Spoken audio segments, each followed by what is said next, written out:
Good evening and welcome to Left, Right and Centre. I'm Nidhi Razdan. On the program tonight, we're talking about freedom of speech. Is there such a thing as too much? Are we as a society becoming more intolerant, or are we in fact too tolerant? Joining me on the program tonight, Congress spokesperson and Lok Sabha MP Manish Tiwari. From the BJP, Mr. Sheshadri Chari is here with us tonight. The chairperson of the Censor Board and well-known actress Sharmila Tagore, and Professor Ashish Nandi, well-known sociologist. Also joining us from Patna tonight, Arun Jaitley, the leader of the opposition in the Rajya Sabha for the BJP. Now, first up tonight, the BJP today has strongly attacked the government for allowing a conference in Delhi to take place on Azadi for Kashmir. It was attended by hardline Kashmiri separatist leader Saeed Ali Shah Gilani, who was heckled by angry Kashmiri pundits. Mr. Jaitley has said that freedom of speech has gone too far in this case, but Home Minister Chidambaram hit back this evening, saying the proceedings were being monitored.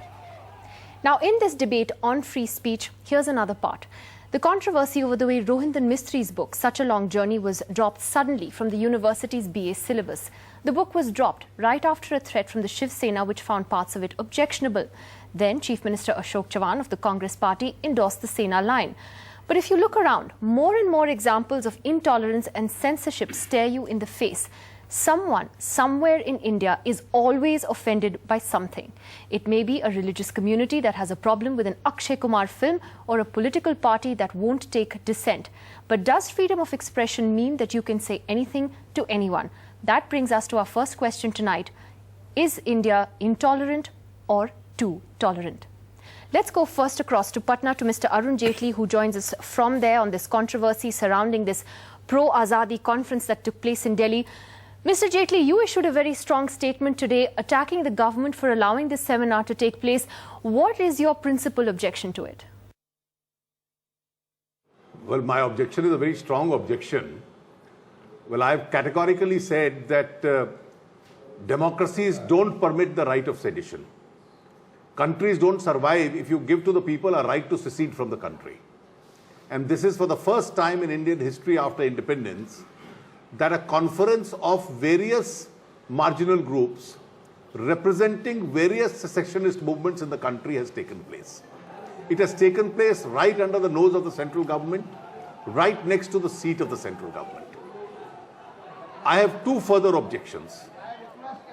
Some people are rationalizing it as a right to free speech. Well, free speech is a constitutional guarantee, but it is circumscribed by constitutionally prescribed restrictions. And no free speech is permissible which is against the sovereignty and integrity of India. The Constitution itself imposes that restriction. Now, in the face of this, nobody can be allowed, and no nation can allow, no state can allow this kind of secessionism to take place. Secondly, it is incumbent upon the central government to take a strong action on this to prevent this.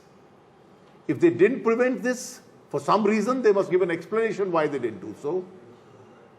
Then this kind of a secessionism, if it is preached, it's even a penal offense.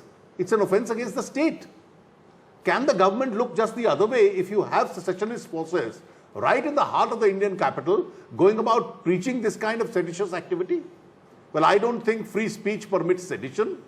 And therefore, this kind of a rationalization or a justification which was given for yesterday's conference must not be accepted by India at all. It has at least shaken my conscience, so that also of a very large number of people in this country.